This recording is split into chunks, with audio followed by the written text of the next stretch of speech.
Dr. Ranjan Hiranandani, founder and chairman of Hiranandani Group, joining us on the show.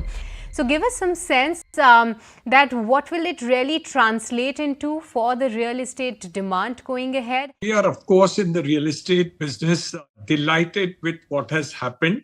You have to realize that this is the third rate cut.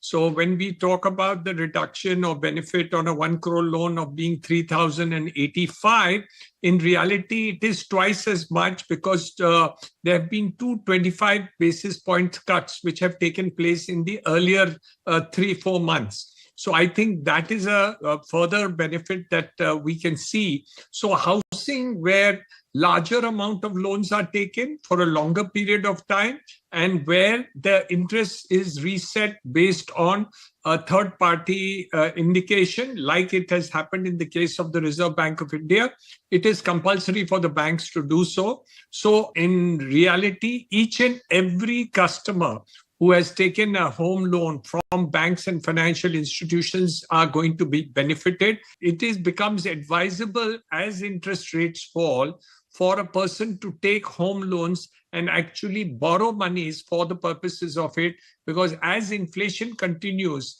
and interest rates are dropping, there's a dual benefit to a home purchaser to take loan against the properties that are purchased. So there is a double benefit to the customer. 50 PPS जो कि बहुत unexpected था, EMI के front पे अगर हम देखें तो यहाँ पर राहत है आपके और आपके जैसे तमाम स्टेक होल्डर्स के लिए। ये कितनी बड़ी बात, ये जरूर एक फिलिप देगा जो हाउसिंग परचेस में जो लोग मार्जिन सेक्टर पर खड़े थे, मार्जिन पर रहते थे कि हम कैसे ये पैसे उठाएं क्योंकि हमें EMI कितना भरना पड़ेगा और उनको हिचकिचाहट होती थी घर खरीदने में, वो बॉर्डर लाइन अब अंदर चेंज हो गया है और अपेक्षा रख रहे हैं कि आगे भी 6 महीने के अंदर और भी कोई अंतर आ सकता है, ऐसे भी दिख रहा है और हो भी जाएगा। CRR रेट मेरे अंदाज से ये जो मार्केट पे लिक्विडिटी लेके आएगी वो लगभग 2.5 लाख रुपया की एस्टिमेट दिखा रही है। तो ये बहुत बड़ी बात है। RBI गवर्नर ने दोनों बातें की, एक ब्याज कम करवा दिया और CRR रेट करने के कारण लिक्विडिटी काफी बढ़ा दी। तो ये बहुत ही अंतर आएगा। ये दोनों मिलाकर हाउसिंग क्षेत्र में, रियल एस्टेट सेक्टर और बाकी भी सेक्टर्स में अफेक्ट जरूर आ जाएगा, लेकिन हाउसिंग सेक्टर को डबल बेनिफिट है।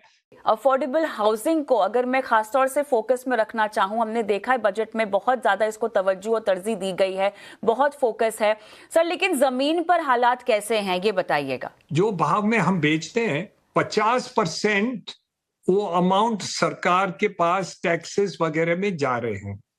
तो जो इन्फ्लेशन ज्यादा हुई है रियल एस्टेट सेक्टर में, उससे 50% सरकारी का टैक्स है, स्टैंप ड्यूटी है, GST है, एडिशनल FSI की कॉस्ट्स है, लैंड अंडर कंस्ट्रक्शन है, डेवलपमेंट चार्जेस हैं, लेबर सेस गिना जाते हैं, ऐसे 10 और टैक्स है। तो आप टोटल जो प्राइसेस हम बेच रहे हैं मुंबई में रीडेवलपमेंट के क्षेत्र में या स्लम्स के भी क्षेत्र में, वहां जो फ्लैट्स हम फाइनली बेच रहे हैं मार्केट में, उसमें 50% सरकार को फायदा हो रहा है। फायदा हो रहा है मीन्स उनको कमाई हो रही है और उसके कारण हम मुंबई जैसे शहर में या दूसरे ऐसे शहरों में हम अफोर्डेबल घर नहीं बना सकते। इसलिए जो भी राहत आज मिली है वो मुंबई सिटी के लिए नहीं होगी, वो ज्यादातर पेरिफेरल एरियाज अफोर्डेबल हाउसिंग में ज्यादा हो जाएगी।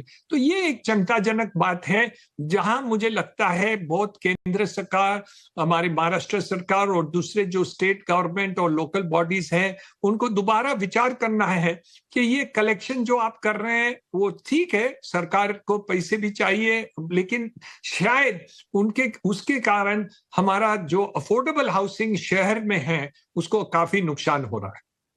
Hiranandani ji, redevelopment market is a huge thing.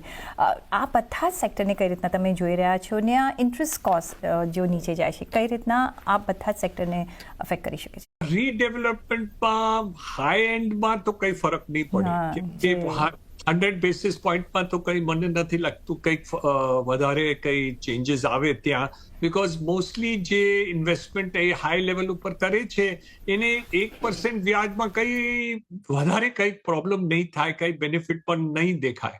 પણ ઓવરઓલ જે કન્સ્ટ્રક્શન ઇન્ડસ્ટ્રી છે, જે એકચ્યુઅલી રીડેવલપમેન્ટ કરે છે, એને તો જરૂર ફરક પડી જશે, કેમ કે એ લોકો જે બેંક લોન્સ લે છે અથવા બીજા કોઈ પણ લોન લે છે એમાં જે ઘટાડો આવે કે ઓવરઓલ જે એનું કોસ્ટિંગ આવે in terms of construction side, not from the home loan purchaser side, એને તો ફરક પડી જ જશે, whether it's 1% now and futureમાં પણ જે વધારે ઘટાડો આવે, I think it is possible to go down to the lowest interest rate to do it.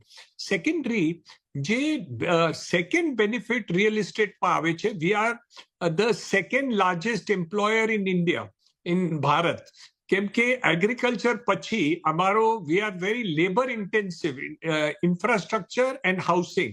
સો અમારે જે સ્કિલ્ડ ને નોન સ્કિલ્ડ વર્કર્સને અમે એમ્પ્લોયમેન્ટ આપીએ છીએ, બિકોઝ આના ઘટાડાના કારણ ઓવરઓલ જે કન્સ્ટ્રક્શન ઇન્ડસ્ટ્રી છે, રિયલ એસ્ટેટ ઇન્ડસ્ટ્રી છે, એને પણ ફાયદો મળી જશે.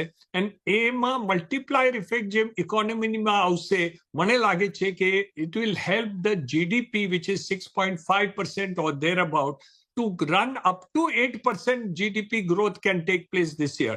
તો મને લાગે છે that is the bigger secondary benefit of employment and also increase in GDP if this interest rate cut continues and further reduces over a period of time.